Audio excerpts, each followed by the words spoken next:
Hello children, today we are going to study our concepts for exercise 5B and 5C. So first of all, let us know what are proper fractions and what are improper fractions. So if a particular fraction, if numerator is less than the denominator, then it is known as proper fraction, like 2 by 3, 5 by 8, 7 by 12. In all these fractions, you can see that the numerator is less than the denominator. So, these type of fractions are known as proper fraction. An important point to note, all the proper fractions, all means all the proper fractions are less than one. सारे proper fractions one से छोटे होते हैं. किससे छोटे होते हैं? One से. ठीक है. Now let's move to improper fraction. What is improper fraction? In which the denominator is less than the numerator. All these type of fractions are known as improper fractions. जैसे proper में numerator छोटा था, अब improper में क्या होगा? denominator छोटा होगा. जैसे 5 by 4, 7 by 3, 8 by 5. इन सब में यू कैन सी कि डिनोमिनेटर सब में क्या है? छोटा है न्यूमरेटर से. So these type of fractions are known as improper fractions. अब हम आते हैं हमारे थर्ड टाइप पे, दैट इज मिक्स्ड फ्रैक्शंस. क्या होते हैं मिक्स्ड फ्रैक्शंस? जिसमें हम लोग क्या लिखते हैं? होल नंबर्स भी लिखते हैं और प्रॉपर फ्रैक्शन एक साथ लिखते हैं. उसको हम कहते हैं मिक्स्ड फ्रैक्शन. जैसे हमने यहाँ लिखा 2 1 by 3, हमने लिखा 4 5 by 9. ठीक है. देखिए यहाँ पे क्या है? एक होल नंबर है जो हमने लास्ट चैप्टर में ही पढ़ा है, और ये एक क्या है? फ्रैक्शन है. इधर ही होल नंबर है और ये क्या है? एक प्रॉपर फ्रैक्शन है. तो इस टाइप के पूरे फ्रैक्शन को हम क्या कहते हैं? मिक्स्ड फ्रैक्शन कहते हैं. अब हम आगे देखते हैं. अब हम देखते हैं कि कैसे हम एक मिक्स्ड फ्रैक्शन को एक इम्प्रॉपर में चेंज करेंगे और इम्प्रॉपर को मिक्स्ड में चेंज करेंगे. सबसे पहले आते हैं मिक्स्ड से इम्प्रॉपर में. ठीक है, ध्यान से देखिएगा. वैसे तो ये सब चीज़ आप लोग सीख चुके हैं, एक बार फिर भी लेट्स चेक आउट. आपके पास एक मिक्स्ड फ्रैक्शन है 2 1 by 3. अब आपको इसको इम्प्रॉपर में कन्वर्ट करना है, तो आप क्या करेंगे? इस 3 को 2 से क्या करोगे? मल्टीप्लाई करोगे. ठीक है. 3 को 2 से मल्टीप्लाई करोगे. फिर जो आंसर आएगा उसमें ये वाला नंबर क्या करोगे? प्लस करोगे. तो प्लस करोगे 1 और पूरे के अपॉन में लिखोगे जो ये डिनोमिनेटर था 3. तो आपका आंसर आया 3 2 जा 6 प्लस 1 अपॉन 3, जो कि क्या है? 7 अपॉन 3. ठीक है क्लास. एक और एग्जाम्पल देखते हैं. हमारे पास है 3 4 by 5. क्या स्टेप करना है? इसको पहले इससे मल्टीप्लाई, इसको किया इससे मल्टीप्लाई, ये जो आंसर आएगा इसमें करेंगे +4 और अपॉन में ये वाला डिनोमिनेटर. तो आया 5 3 जा 15 प्लस 4 अपॉन 5, यह आया 19 अपॉन 5. तो ये था आपका मिक्स से इम्प्रॉपर का प्रोसीजर, जो कि बहुत ही आसान था और हमें ज़्यादा उसमें परेशानी नहीं हुई. अब हम आते हैं इम्प्रॉपर से मिक्स्ड. वो भी इतना ही ईजी है.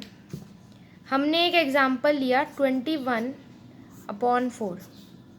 अब आपको क्या करना है? इसको डिवाइड करना है. डिवाइड करिए 4 को 21 से. 5 आया.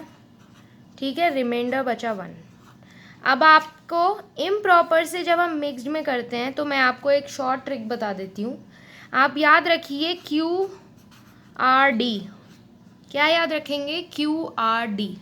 तो जो आपने डिवीजन किया है उसमें Q क्या है? 5 क्वोशंट. रिमाइंडर क्या है? 1 लिखा 1 और D इज डिवाइज़र, तो ये है 4, तो इसलिए यहाँ पे लिखा मैंने 4. आपको क्या करना है, सिर्फ इम्प्रॉपर फ्रैक्शन को नॉर्मल डिवीजन करना है। फिर उसके बाद ये जो क्यू आर डी है इसको याद रखना है।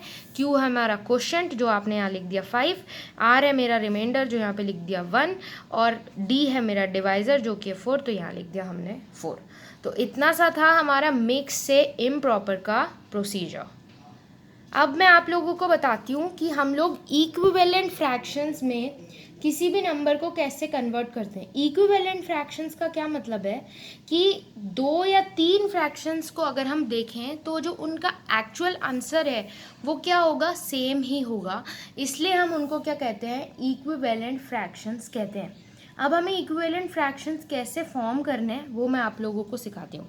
जैसे देखिए आपके पास एक नंबर है 2/5, उसने क्वेश्चन में मेरे को बोला कि 2/5 के 3 इक्विवेलेंट फ्रैक्शंस आप बनाओ।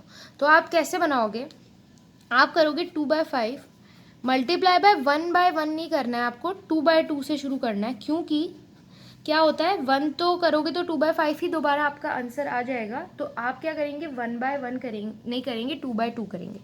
मल्टीप्लाई कैसे करते हैं, ऊपर से ऊपर नीचे से नीचे। तो आपने किया 2 2 4 एंड 5 2 10। आप दूसरे पे आए, 3 से कर दो 6/15। आप तीसरे पे आए, किसी से भी कर दो, चलो मैं 10 से कर देती हूँ, आंसर आया 20/50। ये जो सारे हैं ये क्या है, ये 2/5 के भैया हैं सारे, समझ गए सब लोग, 2/5 के ही ये दोस्त हैं, 2/5 की फैमिली के ही हैं। अगर आप ध्यान से देखो ये दोनों 2 की टेबल में आते हैं, ये 2 पे आता है, 5 पे आता है। दोनों 3 की टेबल में आते हैं, 2 पे आता है, 5 पे आता है। दोनों 10 की टेबल में आते हैं, 2 पे आता है, 5 पे आता है। तो अगर आप इनको कैंसिल करने बैठोगे ना तो क्या होगा, कैंसिल हो जाते हैं, कैंसिल हो जाएंगे तो आंसर 2/5 ही आएगा। तो इस टाइप के फ्रैक्शंस को हम लोग क्या कहते हैं, इक्विवेलेंट फ्रैक्शंस कहते हैं। यहाँ मल्टीप्लाई भी कर सकते हैं और डिवाइड भी कर सकते हैं। अब डिवाइड हमने यहाँ इसलिए नहीं किया क्योंकि हमारे पास छोटा नंबर था, अगर आप बड़ा नंबर होता है तो डिवीजन से भी हम लोग इक्विवेलेंट फ्रैक्शन बना सकते हैं। सपोज अगर उसने हमें कोई ऐसा क्वेश्चन दिया कि आप एक ऐसा फ्रैक्शन लिखो जिसमें 3/4 है आपके पास, और आपको ऐसा इक्विवेलेंट बनाना है कि जिसमें न्यूमरेटर आपको पहले से ही गिवन है 15, ठीक है, और आपको डिनोमिनेटर फाइंड आउट करना है। तो अब आप इसमें क्या करोगे, अब आप यहाँ पे थोड़ी सी अपनी कॉमन सेंस का इस्तेमाल करोगे तो आपको ये पता चलेगा कि 3 5 15 होता है। तो अगर यहाँ 5 से किया है तो कॉमन सेंस है यहाँ भी 5 से करेंगे, क्योंकि आप देखो यहाँ मैंने दोनों सेम से ही किया, तो इसलिए यहाँ का आंसर क्या आ जाएगा, 20 आ जाएगा। इसी तरीके से आप लोग क्या कर सकते हैं, इक्विवेलेंट फ्रैक्शंस फॉर्म कर सकते हैं, ठीक है। ये तो थे हमारी इक्विवेलेंट फ्रैक्शंस के बेसिक्स। अब हम चलते हैं कि सपोज आपको 2 इक्विवेलेंट फ्रैक्शन दे दिए और अब आपको ये पता करना है कि ये दोनों इक्विवेलेंट है या नहीं, और बड़े बड़े नंबर्स हैं तो अब आप कटिंग तो बार बार कर नहीं सकते, तो देखिए कैसे पता करोगे। आपको दे दिया 5/8 और दे दिया 20/32, तो अब आपको ये पता करना है कि क्या ये दोनों इक्विवेलेंट है। तो अभी क्या है, सपोज अब आप देखोगे भी तो ये तो छोटे नंबर्स हैं, तो आप कटिंग करके भी पता कर सकते हो, लेकिन अगर बड़े नंबर आ जाएं तब क्या करोगे, तो आप एक प्रोसीजर ही देख लीजिए, क्रॉस मल्टीप्लाई करेंगे, मतलब ये 5 यहीं रहेगा, ये 32 इधर मल्टीप्लाई हो जाएगा, ये 20 यहीं रहेगा, ये 8 इधर मल्टीप्लाई हो जाएगा, ठीक है। अब आप इसको मल्टीप्लाई करोगे तो ये आएगा 160। एक बार ज़रा 32 और 5 को भी कर लेती हूँ मैं यहीं पे आप लोग के सामने, ये भी आया 160। ओके, दोनों इक्वल आ गए। अगर ये दोनों इक्वल आ गए इसका मतलब ये दोनों फ्रैक्शंस क्या हैं, इक्विवेलेंट है। क्या है, इक्विवेलेंट हैं। लेकिन अगर ये दोनों इक्वल नहीं आते तो ये इक्विवेलेंट नहीं होते। तो ये क्या है, एक तरीके से शॉर्ट मेथड है जिससे आप लोग को पता चल सके। अब आप लोग ध्यान से देखिए, last topic for this exercise, simplest form. Simplest form कैसे फाइंड आउट करते हैं, या किसी फ्रैक्शन को हम कैसे रिड्यूस करते हैं उसकी सिंपलेस्ट फॉर्म में। आपके पास कोई नंबर गिवन है, नंबर हम ले लेते हैं 24/40। अब जो भी आपके पास फ्रैक्शन गिवन होगा आपको ये चेकआउट करना है कि ये दोनों, इनके फैक्टर्स चेकआउट करने हैं या ये चेकआउट करना है ये दोनों किसकी टेबल्स में आते हैं, ठीक है। अब हम सबसे छोटे से स्टार्ट करते हैं। ये दोनों 2 की टेबल्स में आते हैं, तो आप क्या करोगे, इनको डिवाइड करोगे 2 से। 24 डिवाइड बाई 2, 40 डिवाइड बाई 2, ठीक है। जब डिवाइड करोगे तो आंसर आया 12, डिवाइड करोगे तो आंसर आया 20, ठीक है।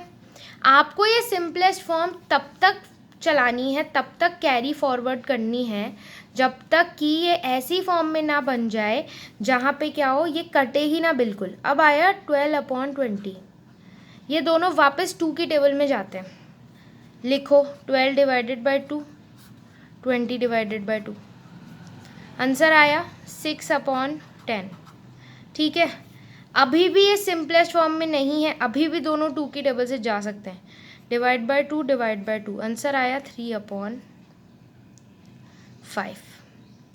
ठीक है। अब आपने ये ऑब्जर्व किया कि 3/5 दोनों किसी के भी टेबल में नहीं जाते, मतलब एक किसी टेबल में नहीं जाते, तो अब आप ये कह सकते हो कि 24/40 का आंसर है 3/5। ये जो बीच का लंबा प्रोसीजर है, ये आप लोग सिर्फ तब तक ही करना जब तक आप लोग सीख ना जाओ। मतलब एक तरीके से आपको क्या करना है, अगर आप हाईएस्ट फैक्टर ढूंढ लो इन दोनों के बीच में, तो आप डायरेक्ट उससे कर दो। अगर आप देखो, अगर आप इसको 24/40 को डायरेक्ट 8 से कर देते हैं, आंसर आता 3/5, तो यही वो आंसर था। तो ये किससे आएगा, ये प्रैक्टिस करने से आएगा कि हमें कैसे कैसे करना है। कोई प्रॉब्लम नहीं है, आप छोटे नंबर से शुरू करिए, धीरे धीरे करके जैसे जैसे आप सिंपलेस्ट फॉर्म में कन्वर्ट करना शुरू करेंगे तो आप लोगों को समझ में आने लगेगा कि क्वेश्चंस को कैसे कैसे हम लोगों ने सॉल्व करना है। Okay children, thank you. ये एक्सप्लेनेशन से आप लोग अपनी एक्सरसाइज 5B एंड 5C बहुत अच्छे से कर सकते हैं, बहुत आराम से कर सकते हैं। Okay children, thank you so much.